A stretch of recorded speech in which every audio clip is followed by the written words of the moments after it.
नमस्कार दोस्तों, स्वागत है आप सभी का आपके अपने चैनल मूव ऑन स्टडी में। और आज मैं आप लोगों के सामने झारखंड बोर्ड के द्वारा जो मैथमेटिक्स का जो पेपर लिया गया था, यानी कि टर्म वन के लिए जो मैथ्स का पेपर लिया गया उसका मैं सॉल्यूशन लेके आया था फ्रेंड्स। तो आप लोग मिला सकते हैं अपना एमसीक्यू और कुछ अपकमिंग स्टूडेंट लोग आप अपना देख सकते हैं किस टाइप से सॉल्यूशन होता है। तो आप लोग देख सकते हैं फ्यूचर के लिए काफ़ी महत्वपूर्ण होगा, क्योंकि ये पेपर अगले ईयर्स के लिए यानी 2023 वाले जो स्टूडेंट है उनके लिए भी काफ़ी महत्वपूर्ण हो सकता है। आप लोग देख सकते हैं किस टाइप से पूछा जाता है। तो चलिए मैं स्टार्ट करता हूँ बिना टाइम गवाए हुए। तो देखिए सिलेबस के अकॉर्डिंग ही क्वेश्चन पूछा गया था, काफ़ी बढ़िया क्वेश्चन पूछा गया था। तो चलिए मैं स्टार्ट करता हूँ। देखिए इसमें ऑप्शन भी है और मैं सॉल्यूशन भी देगा। तो पहला क्वेश्चन था फ्रेंड्स, 120 का अभाज्य गुणनखंड ज्ञात करें। तो ये पहला चैप्टर से था। तो देखिए सबसे पहले आप लोग इसका रूल पढ़ेंगे, 120 का निकालना ना। तो आप लोग इसको 2 टाइम्स से लगाए होंगे तो 60 आएगा। फिर 2 से अगर लगाते तो फ्रेंड्स तो 30 आएगा। फिर 2 से अगर लगाते तो 15 आएगा। अब लास्ट टाइम 3 से लगाते हैं तो 5 टाइम्स आता है। तो अगर ऑप्शन के अकॉर्डिंग आप लोग मिलाते हैं तो देखिए 2 3 टाइम्स है और 3 1 टाइम्स है, 5 1 टाइम्स है। तो देखिए ऑप्शन नंबर 1 यानी कि पहला का राइट आंसर हो गया 2 2 2 इंटू 3 इंटू 5 हो गया, यानी पहला का आंसर क्या होगा, पहला। ठीक है। एंड वेरी नेक्स्ट क्वेश्चन, अभाज्य गुणनखंड 2 इंटू 2 इंटू 2 इंटू 3 इंटू 3 का मान क्या होगा। फ्रेंड्स आपको इसको मल्टीप्लाई करना था। तो अगर आप लोग गुना करते देखिए 2 2 यहाँ पे तो 8 आ गया, 3 3 कितना आता है, 9 आता है। अब 9 9 8 कितना होता है, 72, यानी सेकंड का आंसर क्या हो गया, 72। एंड वेरी नेक्स्ट क्वेश्चन, 6 और 20 का एचसीएफ ज्ञात करना है। तो देखिए 6 सबसे पहले आपको फ्रेंड्स आप लोग तोड़ सकते हैं, 2 इंटू 3 टाइम्स आता है। और 20 को आप लोग लगा सकते हैं, देखिए इस टाइप से आप लोग तोड़े होंगे, 2 गुना कितना यहाँ लगा सकते हैं, 5।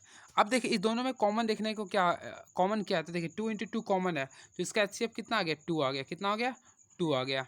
ठीक है, तो इसका एचसीएफ नंबर 2 आ गया। तो 6 और 20 का जो एचसीएफ फ्रेंड्स वो 2 है। एंड वेरी नेक्स्ट क्वेश्चन देखिए, किसी पूर्णांक m के लिए प्रत्येक विषम संख्या का रूप होता है। तो ये ऑप्शन के अकॉर्डिंग बनाना, मान लीजिए कि m मानते हैं यहाँ पे, तो विषम संख्या बोल रहा ना ये। तो मान लीजिए यहाँ पे 1 लेते थे तो विषम है, लेकिन यहाँ पे हम लोग 2 भी तो ले सकते हैं, तो ये तो क्या विषम नहीं है, इस सम आ गया, तो पहला कैंसिल हो गया। नेक्स्ट 2m लेना, मान लीजिए m के यहाँ पे 1 लेते हैं तो 2 इंटू 1 करेंगे, कितना आएगा, 2, तो ये तो सम हो गया, यानी ये भी गलत हो गया। नेक्स्ट m प्लस 1, तो फ्रेंड्स मान लीजिए m के 1 लेते हैं तो 1 प्लस 1 कितना आ रहा, 2, तो ये भी कैंसिल हो गया। अब नेक्स्ट, तो नेक्स्ट देखते हैं, 2 लिख दिए, m के यहाँ पे 1 लिखते फिर प्लस 1 बोल रहा, तो देखिए 2 1 जा 2 1 3 कितना आ रहा, 3, तो 3 एक क्या है, विषम संख्या। तो यानी कि इसका देखा जाए ना तो ऑप्शन के अकॉर्डिंग ऑप्शन नंबर 4 आ रहा है, जो कि एक विषम संख्या ले रहा। बाकी में m के यहाँ पे हम लोग किसी चीज़ को वैल्यू अगर पुट करते हैं ना तो वो सम लेके आ जाता है, लेकिन हम लोग को सम नहीं विषम चाहिए था। तो ऑप्शन नंबर आपका थर्ड एक ऐसा होगा जहाँ पे आप किसी वैल्यू का अगर पुट करते हैं तो आपका हमेशा विषम होगा। एग्जाम्पल इसमें देखिए, मान लीजिए कि 2m प्लस 1 है ना, मान लीजिए कि मैं अपने मन तरफ से यहाँ 5 लेता हूँ, तो देखिए m के यहाँ पे 5 कर दें प्लस 1, तो 2 5 या 10 और 1 कितना 11, तो 11 की एक विषम संख्या। तो इसका राइट आंसर क्या होगा, ऑप्शन नंबर 4। नेक्स्ट नेक्स्ट है क्वेश्चन फ्रेंड्स, वाई बराबर पी एक्स का ग्राफ दिया गया, तो बहुपद पी एक्स के शून्यांकों की संख्या ज्ञात करें।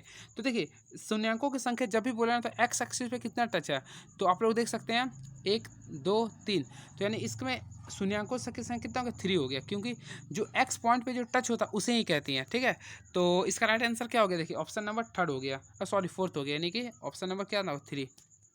ठीक है। एंड वेरी नेक्स्ट क्वेश्चन, ये इंग्लिश वर्जन में है, बहुपद एक्स स्क्वायर माइनस 3 का शून्यांक ज्ञात करना है। तो यानी कि देखिए जीरो निकालना है इसका ना, तो काफ़ी महत्वपूर्ण क्वेश्चन है ये। तो इसे हम लोग लिख सकते हैं, यानी कि इसका फॉर्मूला के रूप में लिख सकते हैं ए प्लस बी इंटू ए माइनस बी। तो देखिए यानी एक्स प्लस रूट 3 लिख सकते हैं और एक्स माइनस रूट 3 लिख सकते हैं। क्लियर है फ्रेंड्स, बिल्कुल। अब देखिए अगर हम लोग एक्स का यहाँ वैल्यू निकालते हैं ना तो एक माइनस रूट 3 आएगा, क्लियर ना। और अगर यहाँ का वैल्यू निकालते हैं एक्स का ना तो रूट 3 आएगा। तो अब हम लोग ऑप्शन के अकॉर्डिंग देखते हैं, तो देखिए ऑप्शन नंबर यानी कि -3 और 3 आता है, तो देखिए ऑप्शन नंबर यानी कि थर्ड देखिए -3 और 3 है, तो देखा जाए ना तो ऑप्शन नंबर आपका क्या आ गया, ऑप्शन नंबर थर्ड आएगा -3 और 3, तो ये सही था। नेक्स्ट, एक द्विघात बहुपद जिसके शून्यांकों का योग और गुणनफल -3 और 2 है, तो इसका मान निकालना था। फ्रेंड्स सबसे पहले आप लोग को द्विघात बहुपद निकालना था, तो इसके लिए आप लोग को इंपॉर्टेंस होगा कि फार्मूला याद रखना पड़ेगा। तो हम लोग जानते हैं x square minus alpha plus beta into x plus alpha into beta होता है, तो हम लोग इतना जानते हैं फ्रेंड्स। अब देखिए इसमें जो वैल्यू दिया हुआ है, यानी कि देखिए आप लोग को जो फर्स्ट टाइम का है ना ये आपका योग का दिया, ये मल्टीप्लाई करता है, यहाँ पे आप लोग को पुट कर देना था एक्स स्क्वायर। अब देखिए -3 दिया हुआ था यहाँ पे, तो माइनस माइनस प्लस हो गया, यानी कि +3x हो जाएगा, ऑलरेडी यहाँ प्लस होता है, अब यहाँ पे 2 है, यानी कि पुट करते हैं इस वैल्यू को ना, तो ऑप्शन नंबर 1 आ रहा है, यानी कि x square plus 3x plus 2, यानी कि सेवन्थ का जो राइट आंसर होगा ऑप्शन नंबर 1 होगा। बिल्कुल आप लोग देख सकते हैं किस टाइप से मैं बना रहा हूँ। And very next question. देखिए ये सब क्वेश्चन काफ़ी कंक्लूजन ऑफ काफ़ी कन्फ्यूजन वाला था, तो मैं इसे दूर किया हूँ। देखिए सबसे पहले फ्रेंड्स पूरा समीकरण दिया हुआ, देखिए ये दिया हुआ समीकरण, समीकरण निकाय जो है ना इसका क्या बोला समीकरण होगा कि नहीं, तो हम लोग पढ़ते आ रहे हैं। देखिए अगर ऐसा सॉल्यूशन होता है तो देखिए A1/A2 क्या लिख रहा है, A1/A2 equal to B1/B2 equal to not C1/C2। सबसे पहले फ्रेंड्स हम लोग ये जानना चाहते हैं ये जो समीकरण है ना ये समांतर का है, कैसा ये समांतर का है, ठीक है। और समांतर में जब होता ना तो उसका कोई हल नहीं होता, कोई हल नहीं होता और ये असंगत होगा। तो यानी इसका देखिए 2-3 तरीका से मैं बता दिया। सबसे पहले फ्रेंड्स ये इसका कोई हल नहीं होगा और ये समांतर था और असंगत था, तो ऑप्शन नंबर एक क्या कोई हल नहीं है, तो यानी ऑप्शन नंबर 1 हो गया। नेक्स्ट, तो नेक्स्ट क्वेश्चन भी आप लोग देख सकते हैं क्या लिख रहा है, समीकरण युग्म 7 था ना 8 बताना, 8 तो हो गया ना। अब देखिए 9th, समीकरण युग्म 2x माइनस 5y बराबर 5 है, इतना का हल करना था। तो देखिए आप लोग ऑप्शनल पेपर में है ना, तो आप लोग को उतना सॉल्व नहीं करने का था, कुछ नहीं करना, केवल ऑप्शन पुट करना था। देखिए इसका राइट आंसर तो ऐसे 1 है, लेकिन मैं बताता हूँ कैसे आप लोग को एग्जामिनेशन हॉल में करना था। देखिए ये ना, देखिए कुछ नहीं करना था, मान ली इक्वेशन लिखते 2 था x, तो x का वैल्यू कितना 2 दिया हुआ, फिर माइनस है, फिर y का वैल्यू कितना दिया -1 है। अब इसे आप लोग सॉल्यूशन के 2×2=4 हो गया, माइनस माइनस प्लस यानी कि कितना आ गया 5। तो देखिए RHS में इसका कितना था फ्रेंड्स, देखिए आप लोग ध्यान से देखिए इसका RHS में कितना 5 था, यहाँ भी कितना आ गया 5, तो यानी ऑप्शन नंबर 1 सही है। और अगर आप लोग कन्फ्यूजन हो रहा तो आप लोग इसमें भी आप लोग पुट कर सकते हैं। देखिए 3 है 3, एक्स के पे क्या पुट करेंगे 2, फिर प्लस है प्लस 2, वाई के पे क्या पुट करेंगे -1। अब सॉल्यूशन करेंगे 6 आ गया, प्लस माइनस माइनस 2 1 2, तो 6 में से 2 गया कितना है 4। तो यहाँ पे आप लोग देखिए इसका भी RHS से दोनों मिल जाएगा, यानी कि यहाँ भी 4 है यहाँ भी 4 है, तो यानी कि ऑप्शन नंबर 1 110% के साथ ही सही था। एंड वेरी नेक्स्ट क्वेश्चन, समीकरण युग्म जिसका हल है कहलाता, तो अभी मैं आप लोगों को बताया जिसका हल होता है उसे संगत कहते हैं। यानी फ्रेंड जिसका हल होता है ना उसे हम लोग बोलते हैं संगत, और जिसका हल नहीं होता उसे बोलते हैं असंगत, ठीक है। वो जिसका हल नहीं होता उसे बोलते हैं असंगत। नेक्स्ट देखिए समीकरण युग्म 3x + 2y = 5 है, फिर 3x माइनस 2x - 3y 7 का कितने हल होंगे। तो देखिए इसके जो हल होंगे कितने हल होंगे बोला ना, तो देखिए आप लोग को इक्वेशन लिखना था। सबसे पहले 3 क्या लिखूंगा 2 इक्वल टू 2/-3 है ना। तो देखिए हम लोग पहले से पढ़ते आ रहे, अगर शुरू टाइम ही अगर प्रतिच्छेद कर रही है, ये देखिए आप यहाँ प्रतिच्छेद करिए ना, तो जहाँ प्रतिच्छेद करते हैं वो उसका आंसर क्या होता है 1 होगा, यानी कि इसका राइट आंसर क्या होगा 1, ठीक है, क्योंकि एक दूसरे को प्रतिच्छेद करे यानी अद्वितीय होता है। एंड वेरी नेक्स्ट क्वेश्चन, समीकरण 2x + y, देखिए समीकरण क्या दिया हुआ फ्रेंड्स देख सकते हैं 2x + y - ये दिया है। तो अद्वितीय हल होने के लिए मान ज्ञात कर, देखिए अद्वितीय हल होने के लिए तो इसके लिए आप लोगों को कुछ भी नहीं करना था, केवल आप लोगों को इस सॉल्यूशन याद करना। देखिए अद्वितीय ने तो यहाँ पे लिखे A1/A2, तो A1/A2 का भी वैल्यू क्या 2 है, बाय B1/B2 होता है, ठीक है ना। तो इसके यहाँ पे y दिया, तो y के यहाँ पे 1 मानेंगे, यहाँ पे क्या k है तो -k दिया हुआ। अब अगर आप लोग इसे सॉल्यूशन करते हैं तो देखिए 2 2 कट गया, तो डायरेक्टली वे में k का वैल्यू आ रहा है -1, तो यानी इसका राइट आंसर क्या आएगा -1। तो ऑप्शन नंबर क्या होगा, ऑप्शन नंबर इसका राइट आंसर हो गया ए, ठीक है। अब नेक्स्ट क्वेश्चन को मैं मूव ऑन करता हूँ। यदि रैखिक समीकरण का कोई युग्म असंगत है तो उसका आरेख की रेखाएं क्या होगी। देखिए अभी मैं आप लोग को बताऊं, अगर असंगत होता है, देखिए असंगत अगर होगी ना तो उसकी जो होते हैं समांतर होती है, क्या होती है समांतर होती है। असंगत होने पे क्या होती है समांतर होती है, ठीक है। इसे आप लोग को ध्यान में रखना था, क्लियर ना। तो ये इक्वेशन था, कहीं कन्फ्यूजन हुआ होगा स्टूडेंट्स को, क्योंकि इसका इक्वेशन क्या होता है आप लोग को अच्छा से पता होगा, A1/A2 = B1/B2 = नॉट C1/C2 होता है, ठीक है। तो इस प्रकार ये समांतर होता है, ठीक है। तो ये होगा असंगत। एंड वेरी नेक्स्ट क्वेश्चन, तो देखिए निम्नलिखित में से कौन द्विघात समीकरण नहीं है। तो द्विघात समीकरण उस समीकरण को कहते हैं जिसका पावर, यानी कि देखिए मैक्सिमम पावर 2 होना चाहिए, यानी जो ax² + bx + c का फॉर्म में होता है, जहाँ h=0 अगर 0 रहने पर ये खत्म हो जाता है, तो ये इस फॉर्म में रहने पर उसे हम बोलते हैं द्विघात समीकरण। तो इसमें बोल रहे ना कौन सा नहीं है, देखिए यहाँ पे क्या बोल रहे नहीं है, तो ऑप्शन के अकॉर्डिंग चलेंगे ना, तो इसका राइट आंसर होगा ऑप्शन नंबर 2, ये जो है ना द्विघात समीकरण नहीं है, ठीक है, ये नहीं। अगर आप लोग इसे सॉल्यूशन किया ना तो देख सकते हैं आप लोग, ठीक है। नेक्स्ट, द्विघात समीकरण का विविक्ता निकाले, यानी फ्रेंड्स ये जो आप लोग का जो द्विघात समीकरण दिया ना इसका विविक्ता निकालना था, यानी डिस्क्रिमिनेंट निकालना था। तो हम लोग फार्मूला पढ़ते हैं, डी = क्या होता है फ्रेंड्स B² - 4AC होता है ना, बिल्कुल सही है।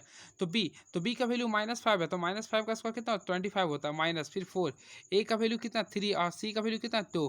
तो देखिए यहाँ पे 25 आ गया, यहाँ पे 4, यहाँ पे 24 आ रहा, तो कितना 1 आ रहा, कितना फ्रेंड्स 1। देखिए यहाँ पे 25 में से अगर हम 24 माइनस करते हैं 1 ही आ रहा ना, ना, तो इसका डी का वैल्यू है 1, यानी ऑप्शन नंबर देखा जाए ना तो क्या रहा, ऑप्शन है 1। हाँ बिल्कुल सही, यानी ऑप्शन नंबर 1 होगा।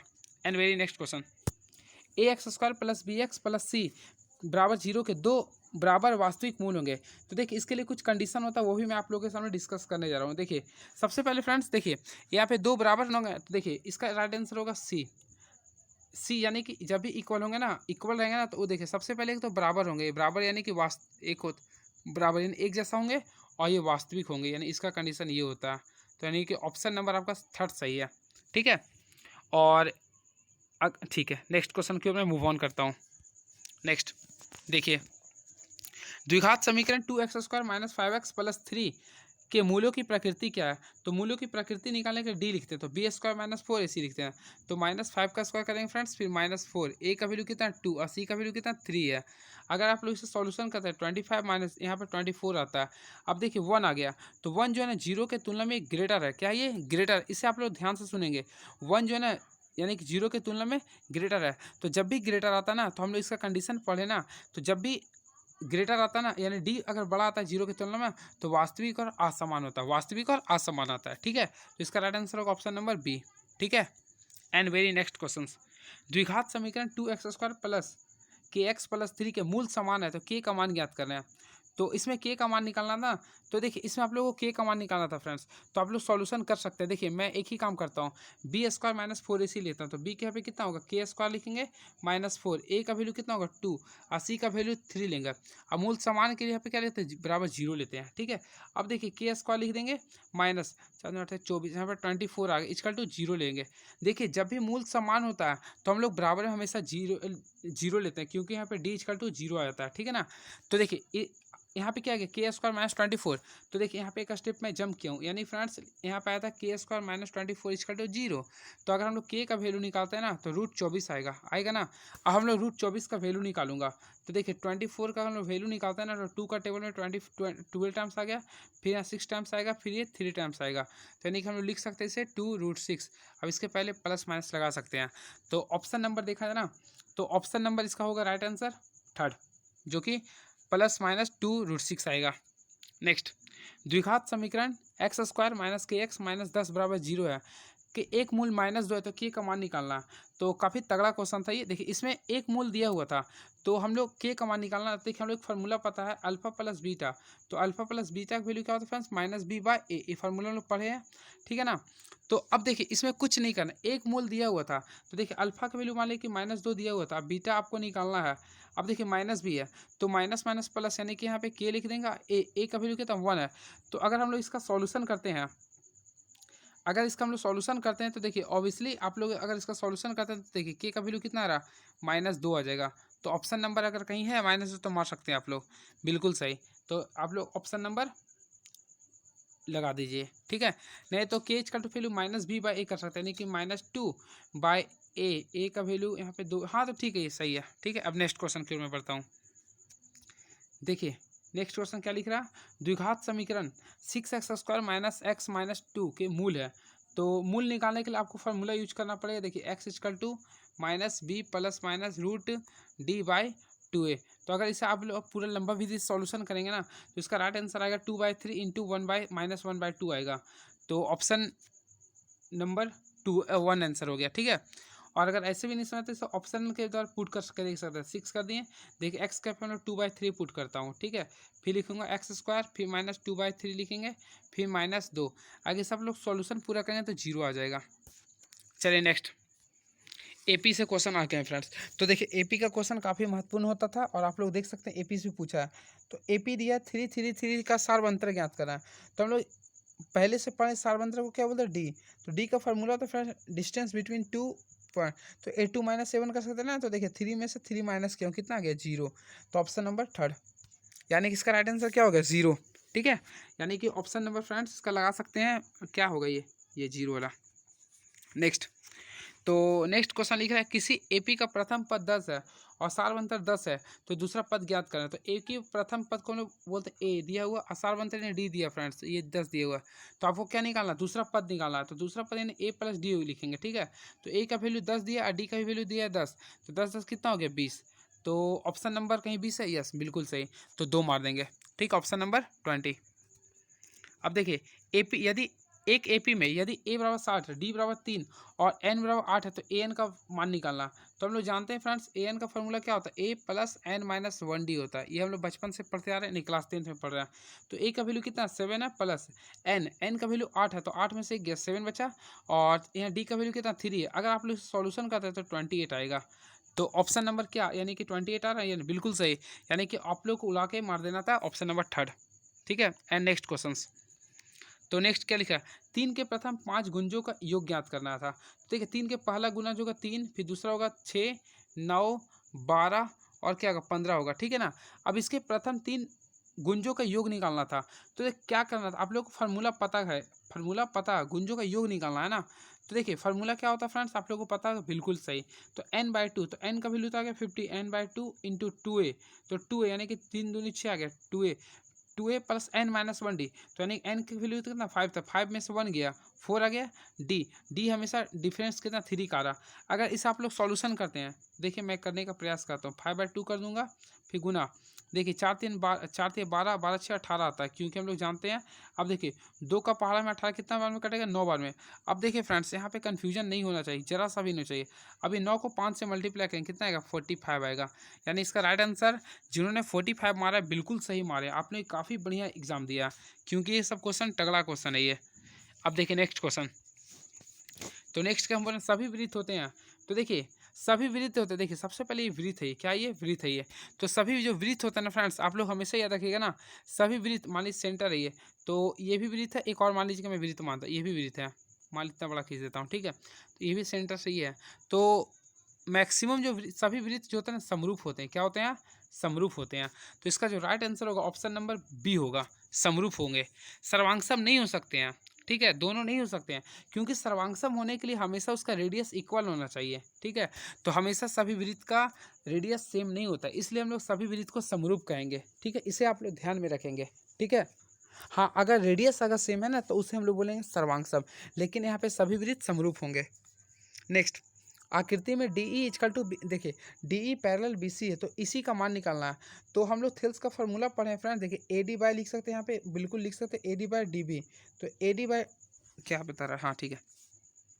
तो friends AD by DB equal तो हम लोग क्या लिख सकते हैं, AE बाय EC लिख सकते हैं ना। अब देखिए फार्मूला हम लोग पुट करेंगे, तो देखिए अलग, देखिए AD का वैल्यू 1 दिया हुआ था और DB का वैल्यू 2 दिया था, फिर यहाँ 1.5 है, यहाँ पे इसी का वैल्यू निकालेंगे। तो देखिए यहाँ पे मल्टीप्लाई करेंगे फ्रेंड्स, तो इसी का वैल्यू आएगा ना 3 आएगा, तो 3 सेंटीमीटर, यानी कि ऑप्शन नंबर 1 इसका राइट आंसर था। तो जिन्होंने ऑप्शन नंबर 1 मारा उसका सही है। अब नेक्स्ट क्वेश्चन। तो नेक्स्ट क्वेश्चन क्या लिखा, देखिए आकृति में त्रिभुज ABC सर्वांगसम त्रिभुज QRP है, तो कसौटी लिखना था। ठीक है, तो देखिए सबसे पहले हम लोग देखेंगे यहाँ पे 60, इसका यहाँ पे 2 दिया, यहाँ पे 4 दिया, यहाँ पे 2.5 दिया, यहाँ पे 5 दिया, यहाँ पे 3 दिया, 6 दिया। तो हमेशा अगर देखें इसका रेशियो आएगा 1/2 1/2 1/2 आएगा, जो कि साइड के रूप में ले रहा। तो ये सर्वांगसम होंगे SS से, यानी कि SSS से। तो ऑप्शन नंबर बी चलेंगे, क्लियर है ना, क्योंकि तीनों का साइड इक्वल आ रहा था। नेक्स्ट देखिए ये ट्रायंगल दिया है ABC सर्वांगसम त्रिभुज QRP, सिमिलरिटी क्वेश्चन लिख रहा, तो यही तो क्वेश्चन था ये। देखिए ये बोला, तो इसमें देखिए फ्रेंड्स आप लोग के सामने शो डायरेक्टली कर दी, angle A equal to D, B बराबर F, C बराबर E लिख रहा। तो ट्रायंगल शो करने को देखिए सबसे पहले ट्रायंगल अगर हम लिखेंगे तो ट्रायंगल लिखेंगे ABC तो होगा, लेकिन देखिए A के सामने क्या लिखेंगे, D लिखेंगे, क्या लिखेंगे, D लिखेंगे। अब B के सामने हम लोग लिखने का प्रयास करें F, और C के सामने लिखेंगे E, तो ऑप्शन नंबर 3 सही है। तो बिल्कुल जिनका भी पेपर है बहुत बढ़िया लिखे हैं आप एग्जाम में, काफ़ी बढ़िया आप पेपर दिए हैं। नेक्स्ट, दो समरूप त्रिभुजों का क्षेत्रफल 4:9 है, 4:9 है, तो इसका क्षेत्रफल निकालना है। तो क्षेत्रफल जब भी बोलेगा, यानी समरूप त्रिभुज का जब भी क्षेत्रफल बोलेगा ना, तो जो आपका साइड उसका स्क्वायर करता है, तो 4 का स्क्वायर कितना 16 साइड रह जाएगा, और 9 का स्क्वायर कितना होता है 81। तो इसका राइट आंसर हो गया ऑप्शन नंबर, जहाँ मिलता है उड़ा दीजिए, और क्या, ऑप्शन नंबर 4। नेक्स्ट, एक समकोण त्रिभुज में कर्ण 13 सेंटीमीटर, यानी देखिए सबसे पहले समकोण त्रिभुज ये बनाने का प्रयास किए हैं, बिल्कुल सही है। अब देखिए इसमें कर्ण दिया 13 सेंटीमीटर, एक भुजा मान लीजिए कि ये दिया 12, तो ये कितना होगा, आप लोगों को पता होगा, ट्रिपलेट यूज कर सकते हैं, तो ये कितना होगा 5 होगा। ठीक है, नहीं तो 13 का स्क्वायर माइनस 12 का स्क्वायर करेंगे तो आ जाएगा 25 = 5। तो ऑप्शन नंबर क्या होगा, बी, जो कि एक ट्रिपलेट था, यानी कि 5। And next question. तो देखिए त्रिभुज एबीसी में क्या लिख रहा है फ्रेंड्स, त्रिभुज एबीसी में, तो हम लोग त्रिभुज शो कर दी एबीसी में। अब देखिए आप लोग ध्यान से, त्रिभुज एबीसी में यहाँ लिखे ए, यहाँ बी है फ्रेंड्स, यहाँ पे सी है। त्रिभुज एबीसी में ए सी इक्वल टू वैल्यू दिया 12, तो हम लोग लिखने का प्रयास करेंगे। देखिए ए सी का वैल्यू दिया 12 और बी सी का वैल्यू दिया 6 और क्या ए बी का वैल्यू दिया 6√3। तो आप लोग को एंगल निकालना था, वही बी का निकालना था। तो आप लोग को मैं बताया था, अगर जब भी 90 डिग्री के सामने अगर कोई दुगना आता है, ठीक है ना, तो सॉरी यहाँ पे लगेगा ना, दुगना अगर आता है तो सर बोलते हैं 90 डिग्री। तो इसका राइट आंसर क्या होगा, 90 डिग्री। ठीक है, इससे आप लोग को मैं बताया था। ठीक है, नहीं तो आप लोग को एक कैलकुलेशन में बताया था, आप लोगों को क्लास में याद होगा, बिल्कुल याद होगा। 30 डिग्री, 60 डिग्री, 90 डिग्री का कंडीशन ये हो जाए। 30 डिग्री हमेशा 1 का मल्टीप्लाई होता है, 30 डिग्री हमेशा √3 का मल्टीप्लाई होता है और ये दुगना होते हैं। तो इस प्रकार से आप लोग बना सकते थे ये कंडीशन से। ठीक है, तो चलिए कोई नहीं, आप लोग काफ़ी बढ़िया एग्जाम दिए हैं, मुझे विश्वास था आप लोग पे और काफ़ी अच्छा किए हैं। नेक्स्ट, वृत्त की सबसे बड़ी जीवा क्या होती है। देखिए सबसे पहले फ्रेंड्स ये वृत्त आपका, अब वृत्त की जो सबसे बड़ी जीवा होती है, देखिए जीवा उसे कहते हैं जो दो सरकमफ्रेंस को स्पर्श करते हैं। देखिए ये सॉरी, देखिए ये आपका एक जीवा है, ये भी एक जीवा है, ये भी एक जीवा है, लेकिन जो सबसे बड़ी जीवा होती है उससे हम लोग बोलते हैं क्या, रेडियस, डायमीटर। यानी मान लीजिए ए अब बी है तो इससे हम लोग डायमीटर। तो वृत्त की सबसे बड़ी जीवा को हम लोग बोलते हैं डायमीटर यानी व्यास। ठीक है, अब नेक्स्ट, बिंदु पी से किसी वृत्त की स्पर्श रेखा की लंबाई 24 सेंटीमीटर और केंद्र से पी की दूरी 25 सेंटीमीटर, तो वृत्त की त्रिज्या ज्ञात करना। तो देखिए हम लोग फ्रेंड्स ये जानते हैं, देखिए ये इसके सामने 90 डिग्री सामने, तो ये हाइपोटेनस हो गया। अब देखिए ये आपका परपेंडिकुलर दिया, तो बेस निकालना था, तो बेस निकाले हम लोग लिख सकते हैं 25 का स्क्वायर माइनस कितना 24 का स्क्वायर। तो हम लोग एक चीज़ याद किया ना, 25 का कितना तो 625 और 24 का स्क्वायर 576। तो अगर पूरा कैलकुलेशन करेंगे या फिर ट्रिपलेट यूज करेंगे ना, तो हम लोग बचपन में आप लोगों को बताया था 7, 24, 25 होता है ट्रिपलेट। तो यहाँ पे आप लोग देखिए 24 और 25 ऑलरेडी ये दिया हुआ था, तो इसका राइट आंसर क्या होगा, 7 हो गया। ठीक है ना, तो आप लोग पाइथागोरस ट्रिपलेट भी यूज कर सकते थे। नेक्स्ट, किसी वृत्त की कितनी स्पर्श रेखाएं हो सकती है। तो देखिए सबसे पहले फ्रेंड्स आप लोग वृत्त जानिए, एक वृत्त हो गया ये। अब स्पर्श रेखा, देखिए एक ये भी स्पर्श रेखा हो गया, ये भी हो गया, ये भी हो गया, ये भी हो गया, यहाँ भी हो गया, ये भी हो गया। देखिए इस टाइप से खींच सकते हैं ना। तो एक वृत्त में हम लोग अनंत यानी कि अनगिनत यानी कि अपरिमित रूप से अनेक हम लोग स्पर्श रेखा खींच सकते हैं। तो यानी ऑप्शन नंबर 4 होगा इसका। एंड वेरी नेक्स्ट क्वेश्चन, दी गई आकृति में ओपी बराबर 5 सेंटीमीटर और पी ए बराबर 30 सेंटीमीटर, तो ओ ए की लंबाई ज्ञात करना है। तो देखिए सबसे पहले फ्रेंड्स यहाँ पे आप लोग गौर कीजिए, तो यहाँ पे देखिए ये आप ये जो है ना आप लोग का समकोण त्रिभुज आ गया। तो समकोण त्रिभुज में हम लोग जानते हैं कि ये देखिए ये आपका ये हाइपोटेनस दिया, ये 3 दिया, तो ये क्या होगा परपेंडिकुलर है। तो यहाँ पे ये देखिए ये, तो ये 4 आ जाएगा, क्या होगा 4 होगा। ट्रिपलेट यूज कर सकते थे 3, 4, 5। तो इसका राइट आंसर होगा ऑप्शन नंबर बी जो कि 4 सेंटीमीटर होगा। नेक्स्ट, तो नेक्स्ट क्वेश्चन क्या लिख रहा है, केंद्रीय कोण थीटा और त्रिज्या आर वाले त्रिज्या खंड का क्षेत्रफल क्या होगा। तो फ्रेंड्स इसका जो फॉर्मूला होता है देखिए थीटा बाय 360 डिग्री इंटू क्षेत्रफल बोलेगा ना, तो पाई आर स्क्वायर हम लोग यूज करेंगे। यानी ऑप्शन नंबर देखा जाए ना तो बी हो रहा, क्या हो रहा बी। तो ऑप्शन नंबर बी चलेंगे। ठीक है, and very next question, 6 centimetre त्रिज्या वाले वृत्त के त्रिज्या खंड का क्षेत्रफल क्या होगा जिसका कोण 60 डिग्री है। तो देखिए सबसे पहले आप लोग को मैं बताया था त्रिज्या खंड का क्षेत्रफल क्या होगा। तो हम लोग त्रिज्या खंड का क्षेत्रफल जानते हैं थीटा बटा 360 डिग्री यानी कि 60/360 लिखेंगे इंटू पाई आर स्क्वायर। तो पाई की वैल्यू तो 22/7 होता है। अब आर स्क्वायर, तो देखिए आर का वैल्यू 6 है, तो 6 को मल्टीप्लाई क्यों मैं 2 बार टाइम्स। ठीक है फ्रेंड्स, तो अगर आप लोग इसे सॉल्यूशन करते हैं देखिए 1/6 आ गया, ये 6 कैंसिल हो गया। तो आप लोग इसे पूरा का सॉल्व करेंगे ना तो 132/7 आएगा इसका आंसर। ठीक है, तो ऑप्शन नंबर क्या रहा, थर्ड इसका आंसर हो रहा है, यानी कि ऑप्शन नंबर थर्ड होगा इसका। ठीक है, तो इस प्रकार 37 क्वेश्चन सॉल्व कर चुका हूँ मैं। अब मात्र केवल 3 क्वेश्चन बचा, वो भी मैं करने जा रहा हूँ। देखिए ये क्वेश्चन लिख रहा फ्रेंड्स, 21 सेंटीमीटर त्रिज्या वाले एक वृत्त के चाप की लंबाई क्या होगा। तो चाप की लंबाई निकालने के लिए कुछ नहीं, एक फार्मूला मैं बताया था, आप लोग उसके अकॉर्डिंग चलेंगे। तो देखिए बताता हूँ, सबसे पहले थीटा का वैल्यू कितना 60 डिग्री है। तो देखिए यहाँ पे लिखा हूँ 60 डिग्री बाय 360, ठीक है ना, इंटू 2 पाई आर यूज करेंगे। 2 पाई का वैल्यू क्या होता है 22/7 होता है। ठीक है, अब ये आर का वैल्यू कितना है 21 दिया हुआ। तो आप लोग इसे अगर आप लोग सॉल्यूशन करते हैं तो यहाँ 3 टाइम्स कट गया फ्रेंड्स, और ये आ रहा 7 टाइम्स, तो 7 भी कट गया। तो इसे पूरा सॉल्यूशन करेंगे ना तो 22 सेंटीमीटर आएगा। तो ऑप्शन नंबर देखा जाए ना तो ऑप्शन नंबर थर्ड आ रहा है इसका आंसर। तो जिन्होंने भी आप लोग आंसर ऑप्शन नंबर थर्ड किए हैं उनका सही है, बिल्कुल सही है। And very next question, 7 centimetre त्रिज्या वाले वृत्त के लघु वृत्त खंड का क्षेत्रफल कितना दिया 14 सेंटीमीटर। तो दीर्घ वृत्त खंड का क्षेत्रफल निकालना था। तो देखिए सबसे पहले फ्रेंड देखिए आप लोग को लघु वृत्तखंड का दिया था, यानी ये लघु वृत्तखंड होता है, देखिए लघु वृत्तखंड दिया था। तो देखिए वृत्तखंड था ना, इस तरफ से आप लोग को दिया हुआ था। तो आप लोग को इसमें कुछ नहीं करना था, 14 दिया था ना, 14 यहाँ पे 7 दिया था, है ना। इस त्रिज्या 7 सेंटीमीटर दिया था। तो अगर आप लोग इसे गुना करिए, बड़ा का बोला, इसे आप लोग 10 टाइम्स मल्टीप्लाई कीजिए, कितना 140 सेंटीमीटर। तो इसका जो राइट आंसर है, आप लोग सॉल्यूशन कीजिएगा ना, तो 140 सेंटीमीटर आ जाएगा। ठीक है। And next question. तो नेक्स्ट क्या बचा, लगता ओवर हो गया नहीं। एक छतरी में 8 ताने हैं जो बराबर दूरी पर लगे हैं। तो छतरी को एक सपाट वृत्त बनाते हुए इसकी 2 क्रमबद्ध तानों की लंबाई की के बीच की दूरी ज्ञात करना था। तो देखिए सबसे पहले एक छतरी है ये, ठीक है।